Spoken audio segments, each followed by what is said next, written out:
she came home. Carlyle's lost an empire. You fall hard enough, you tend to be reminded of what truly matters.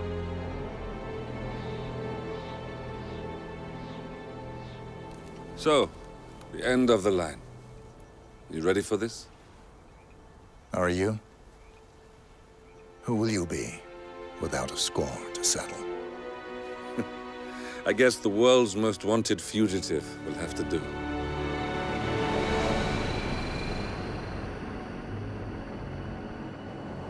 Alexa Carlyle is dead.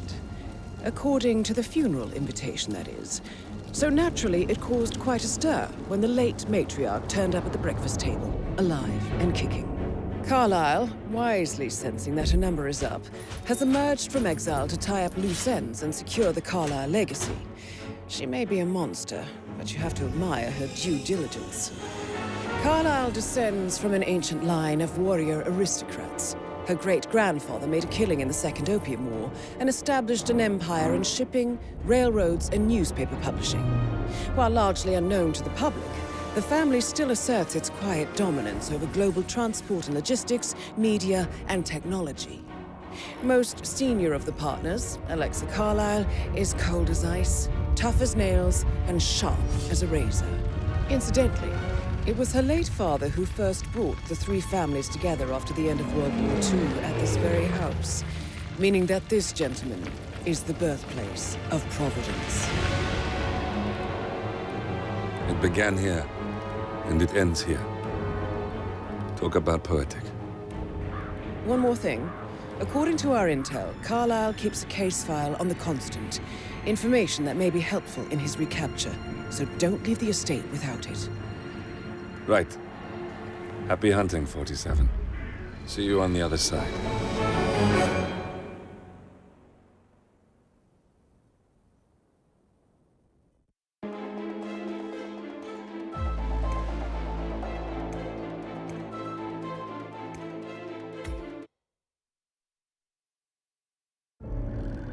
Thornbridge Manor.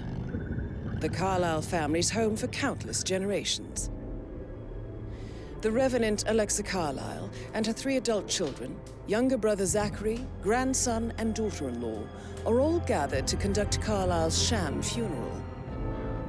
Curiously, Carlyle summoned a famous London PI soon after arriving this morning, but his purpose at Thornbridge is yet unclear. Now, the target knows that you're coming, and her guard detail is top-notch. So Mr. Gray will secure their nearby field HQ and intercept all calls going in and out of the estate. Any appeal for backup is going to fall on very deaf ears. Good luck, gentlemen.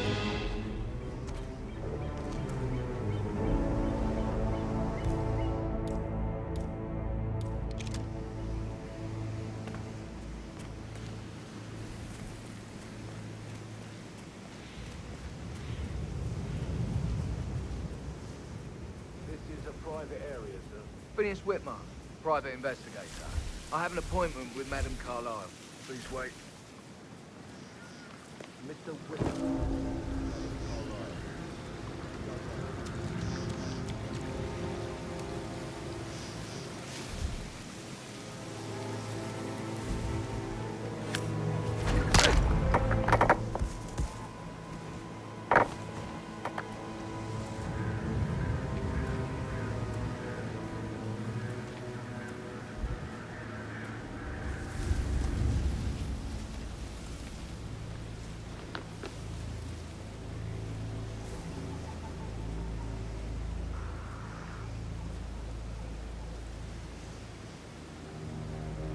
That is Phineas Whitmer, the famous private investigator, hired by Madame Carlyle this morning.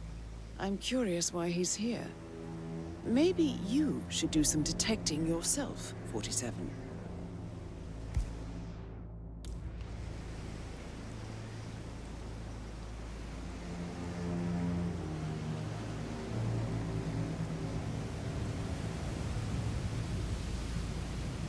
Mr. Whitmer, thank God you're here. Can I take you to Madame Carlyle? Please do. If you'd follow me.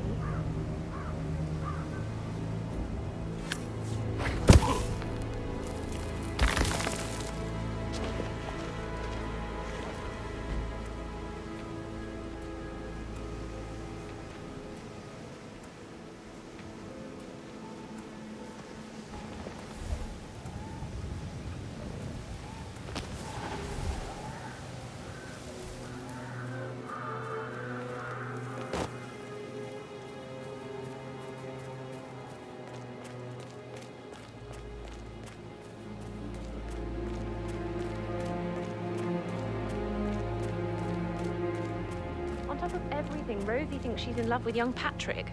I mean, that's a breaking heart happening if I ever saw one. And that detective asked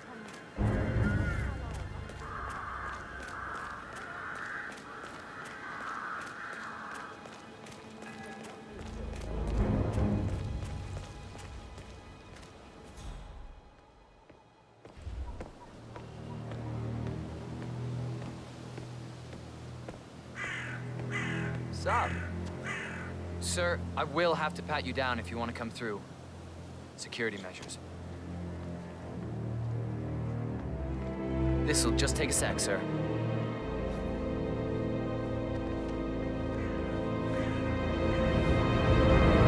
Thank you.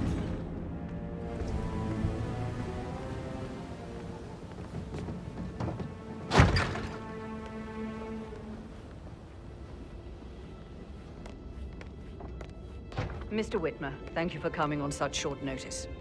A great tragedy has fallen upon us, and I need a quick resolution, handled with absolute discretion. Results and discretion are my speciality. Very well. I suppose you will want to start at the crime scene.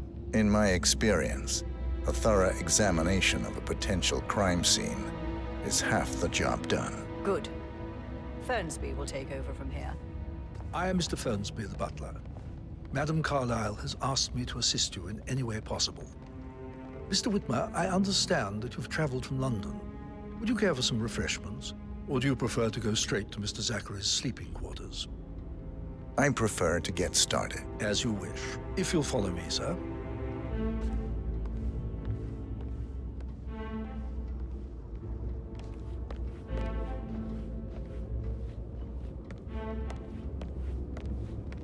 I feel obliged to point out that current affairs surrounding Madame Carlyle are of a delicate nature. You may be familiar with the recent announcement of her death.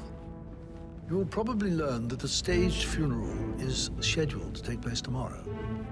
Madame's children were not informed until this morning that their mother was in fact not dead at all. So please bear with them if they seem affected by the rather unusual situation. I trust I do not need to remind you that there will be consequences if word gets out that Madame Carlyle is still alive. I'll consider her dead when I leave.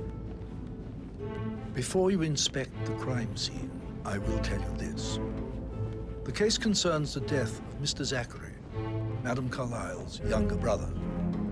He was found dead in his bed this morning. The door was locked from the inside, and a suicide letter was found in his room. However, Madame Carlyle suspects foul play and will not accept that he took his own life. I've prepared some information for you, so please do come and see me when you've finished your investigation of the crime scene. This is Mr. Zachary's room, to my right. A locked room murder mystery, 47. I trust you'll get to the bottom of this. Why don't you use your camera to scan the dead body, 47? Throat markings indicate a rare, short-lived plant poison killed him.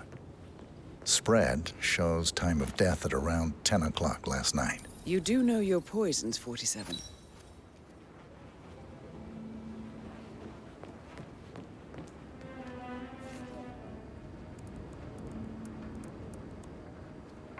Zachary was shopping for new Wellingtons last night. Not exactly what you would expect from someone suicidal. Zachary's suicide note. Also, a sample of handwriting. It could be relevant to compare to other samples to establish its authenticity.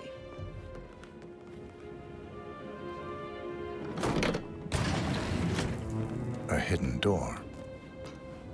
It's a secret passage. This could explain how the door was locked from the inside.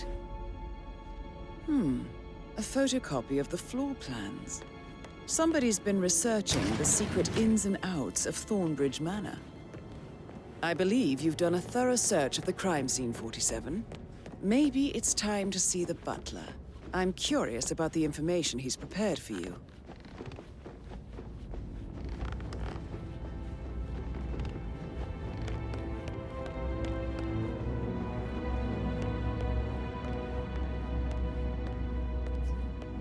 Mr. Fernsby, I'm done with the crime scene. Did you establish a time of death? Zachary died around 10 o'clock last night. Well, that means the staff were off duty. And Madame Carlyle and her security didn't arrive until this morning. That leaves Madame's family and myself as the only persons here when he died. And before you ask, no, I do not have an alibi. I was alone in my office at the time of death. Here's the material that I prepared for you. It's a list of the possible suspects and their quarters. Hopefully that will help you keep track of your findings. Please come and see me when you've solved the case, and I will take you to Madame Carlyle.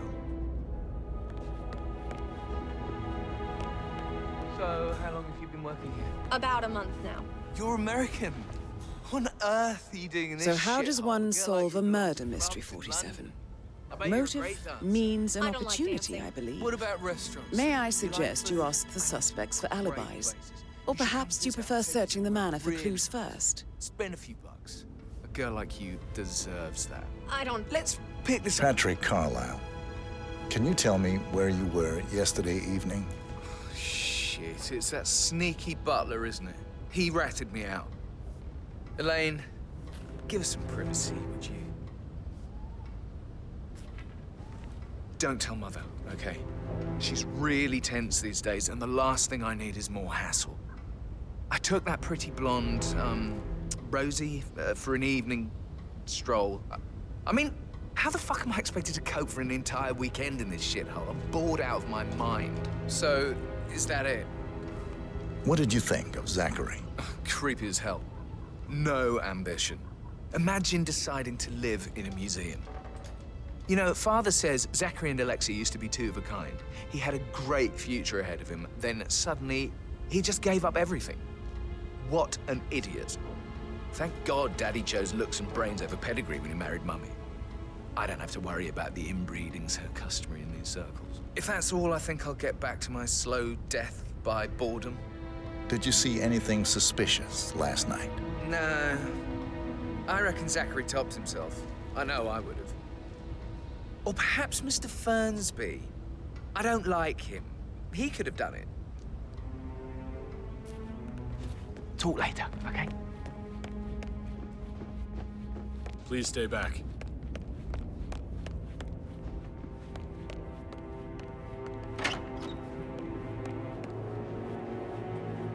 Gregory Carlyle, can you tell me where you were yesterday evening? Oh, you're wondering about my alibi, Mr. Detective. Well, I left Thornbridge around 8:30 for a pint with Edward. I wish I hadn't. Quiz night at the inn. On the other hand, staying here with Zachary, my obnoxious sister, and the wife sporting another one of her headaches would have been a fate worse than death. The short of it, Zachary was very much alive when we left. I stayed for the last shout, and I was back here just before midnight. Anything else you want to pry from my intricate intellect? Tell me about Zachary. Zach? Huh. Such a sad old sod. A bit heavy on the bottle, but who could blame him? Only company he had was his rare plants and Mother, who travels more than she stays here. Honestly, I can't say which is the bigger bore. He's better off dead. Is that all? Anything else you'd like to tell me? Nothing, really. I'm just enjoying the show. Our perfect mother obviously fucked up, didn't she? Faking her own death. You know, she's explained nothing to us. I think she's scared to own up to her own mistake.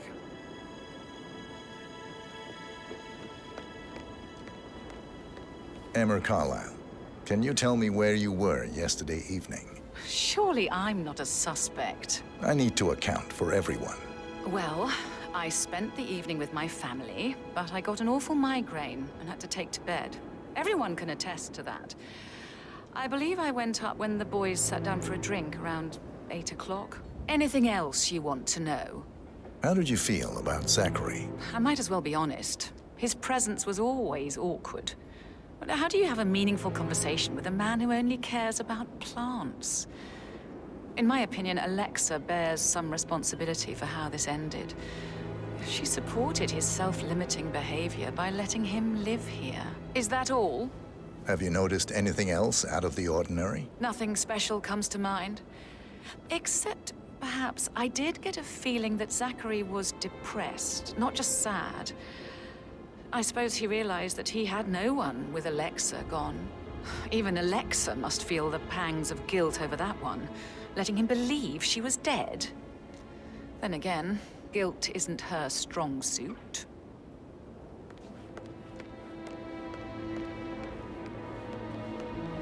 Rebecca Carlyle, can you tell me about yesterday evening? We don't really see much of each other, my brothers and I. I suppose it takes our mother's funeral to bring us together, and even then, it's not like we sit on each other's laps. Now, let's see. Patrick, Gregory's son, disappeared straight after dinner. You know, I think he might be in some sort of trouble. Edward wanted to go as well, but Gregory convinced him to stay for a few drinks before they went off for a pint at the local at 9:15. I swear Gregory enjoys Edward's discomfort over staying here. I had a conference call with my New York office at 9, so I spent 3 hours on my laptop in my room and went straight to bed afterwards. I don't know about Emma. She did act a bit strange. You know, I bet she was making lists for changes needing to be done once she gets her hands on Thornbridge Manor. Quite the shock she had when Mother arrived during breakfast. Is there anything else you want to ask me? Tell me about Zachary. Did he act strange last night? You know, now you mention it, he was a lot more chatty than usual. He wanted to know about my connections in the publishing business. Apparently, a friend of his is writing a book, which strikes me as very peculiar. I didn't think he had any friends. Is that everything, Mr. Whitmer? I do have a lot to see to. Anything else you feel like mentioning? I may be wrong, but I saw Mr. Fernsby, the butler, leave Zachary's room early this afternoon. And he seemed a bit startled when he saw me in the hallway. It's probably nothing. Oh, and one more thing. Please be kind to Edward. He can only take so much.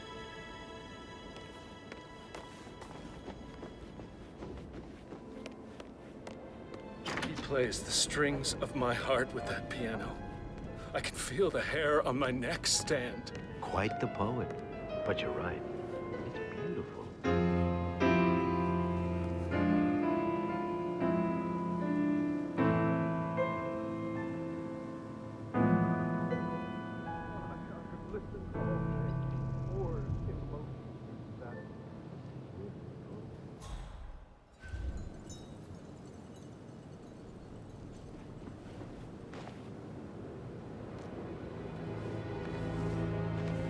Professor Edward Carlyle, can you tell me your whereabouts for last night? Oh, yes, this dreadful business with Zachary. I stay at the local inn. You see, I prefer not to spend the night here at Thornbridge Manor. My brother Gregory came along for a nightcap. He'll never admit it, but I think he understands that I find this whole thing upsetting and wanted to provide some comfort. I believe we went to the Stag's Head around 8:30. Anything else I can do to help? Can you tell me about Zachary's behavior last night? I certainly didn't expect him to commit suicide. Sure, he was upset by Mother's supposed death. We were. But he seemed more engaged than usual. You should ask Rebecca. They had a long talk. Did you know that he hadn't left Thornbridge Manor in nearly 50 years? His plants, Mother, and the staff, all the company he had. If that's all, I have a speech to write. Did you notice anything else out of the ordinary? You mean apart from the fact that we came here to bury our mother and she shows up alive and kicking? Zachary found dead in his bed this morning? Or perhaps that the planned funeral is still taking place and I have to do the eulogy? And Mother will surely have a strong opinion on it afterwards. I can't breathe. Excuse me.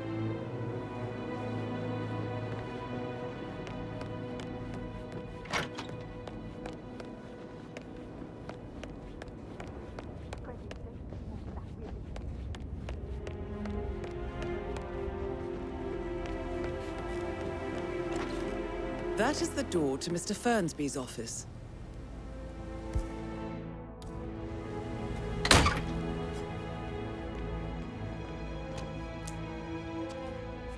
Zachary's diary. This is big. He was about to confess to the world that he and Alexa murdered their older brother Montgomery 46 years ago. And apparently, Mr. Fernsby helped make the murder look like an accident. And 47, the handwriting doesn't match the suicide letter in his room, proving he didn't write it himself.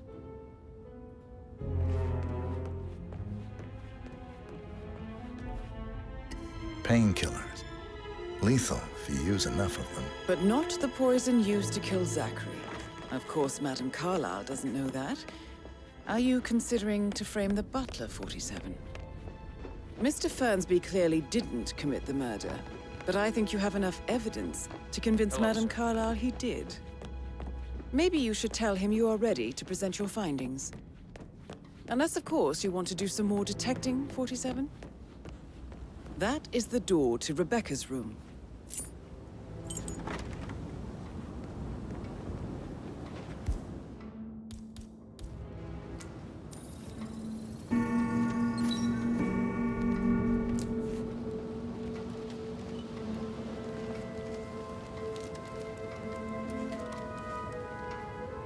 I can see from the log that Rebecca was in a conference call from 9 p.m. to midnight last night.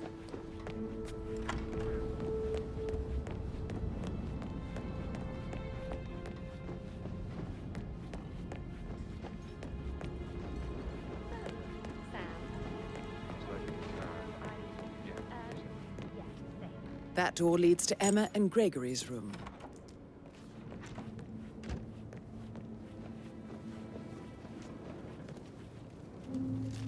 Now this is interesting, 47.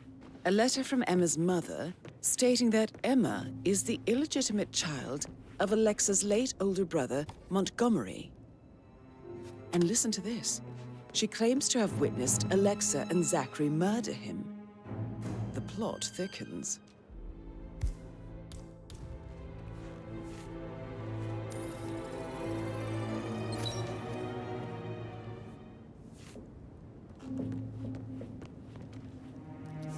A keychain pendant for the greenhouse. What's that doing in Emma and Gregory's room, I wonder? And why is the key missing? How are you today, sir?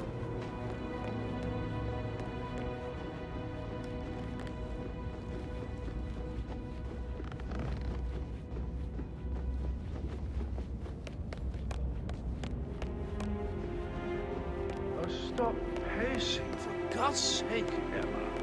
Why don't we get any kind of explanation? Bad news, I'm afraid. We don't have any extra fuses. Ethel looked everywhere. Got no power, no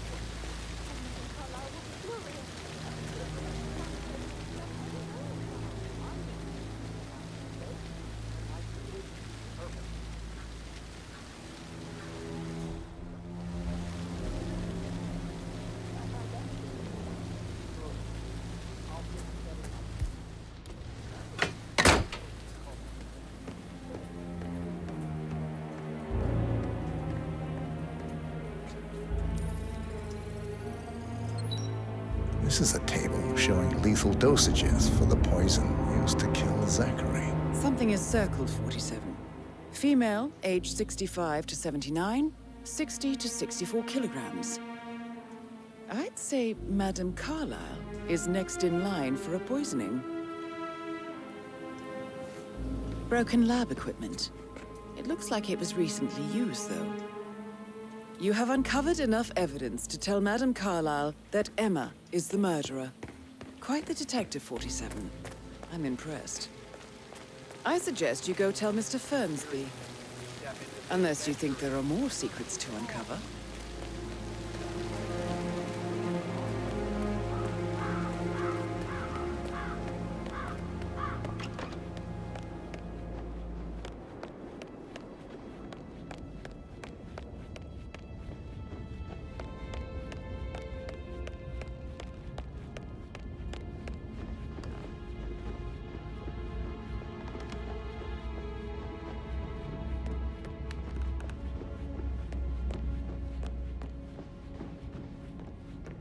I'm ready to present my conclusion to Madame Carlyle. Very well. If you'll follow me, sir.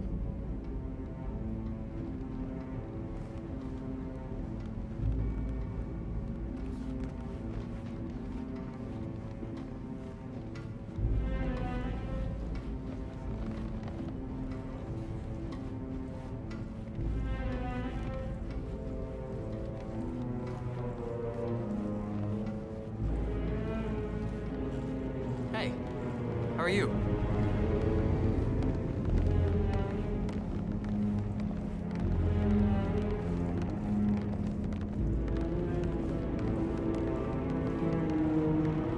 This is Madame Carlyle's office. Please step inside.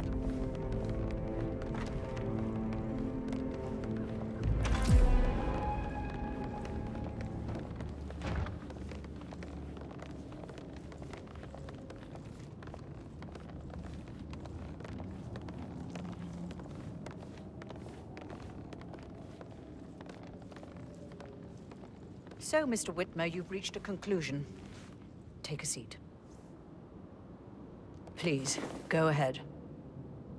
Your niece, Emma Carlyle, murdered your brother Zachary. My niece? Emma is not my niece. She's my daughter-in-law. And your niece. Emma is the illegitimate child of your late older brother Montgomery, who you and Zachary killed 46 years ago. That's preposterous. You asked me to find out what happened to Zachary. Would you rather not know? No. No, go on. I found a letter from Emma's mother, Jane, who was the fiancée of your older brother at the time of his death. She witnessed how you and Zachary pushed him off the balcony. She believed you did it to steal the Carlyle empire from her and her unborn child. And she raised Emma to reclaim what she lost, marry your heir, Gregory, get revenge, and secure the Carlyle empire for her bloodline generations to come. Emma is the daughter of Montgomery and that local girl, Jane. She is. Well, the girl got it wrong. I didn't steal anything. I did what was necessary to protect the future of the Carlyles. Montgomery wasn't cut out to take over from father. All heart and no balls. Emma used the funeral gathering to speed up her installment as the lady of the house, seizing the opportunity to stage Zachary's suicide. She did her homework, used a poison made from one of Zachary's rare plants, found old floor plans from Thornbridge Manor to gain access to his room through a secret passage. That scheming bitch. More than you think. I found proof that she will try to poison you next. Well, I'll have to take care of that. Thank you, Mr. Whitmer. You have not disappointed.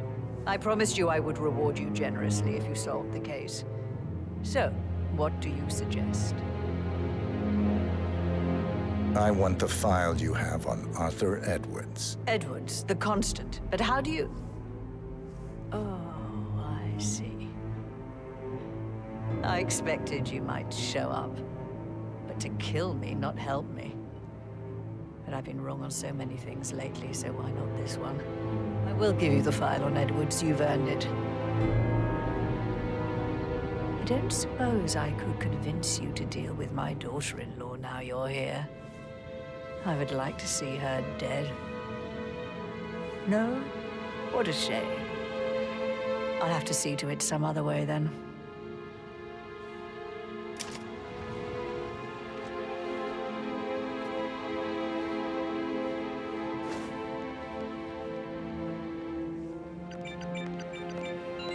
The file you want is in the safe.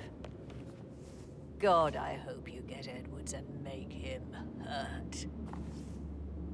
I need some privacy. Thank you. Good work, 47. That's the file on Arthur Edwards secured. Time to take care of Madame Carlyle. What? Mission complete. Well done, 47.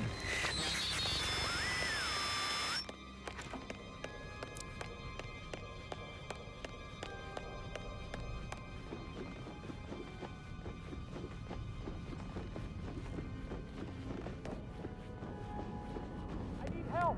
Please, somebody help me.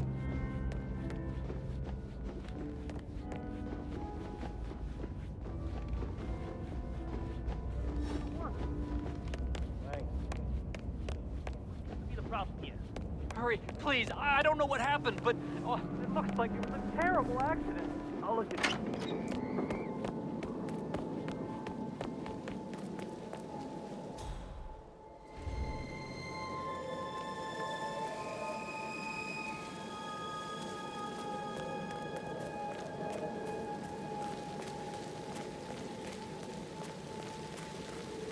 almost like I can't breathe in there. The tension is off the top.